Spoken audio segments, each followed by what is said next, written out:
In this guide, I'm going to show you guys how to fix Claude AI unable to reach API error. Let's get started. First thing you want to do is check the Claude server status. For that, launch your preferred browser, then type in Claude server status, navigate to its official website. Now check if there are any outages. If there is a global issue, you will just need to wait until the service is restored.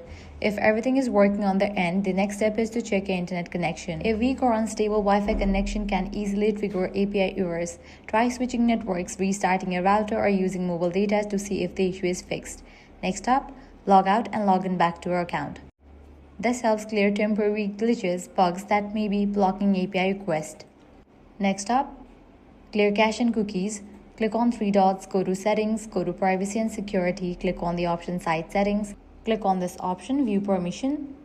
Now here, search for Claude.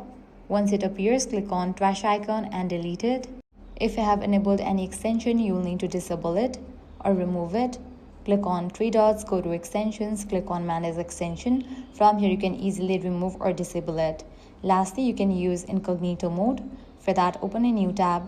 Then click on three dots, click on the option Incognito mode, search for Claude AI, provide your credentials and log in. Here it might load. So that's it. With these steps, you'll be good to go. Your problem will be resolved. If this guide helped you out, do not forget to like, share and subscribe.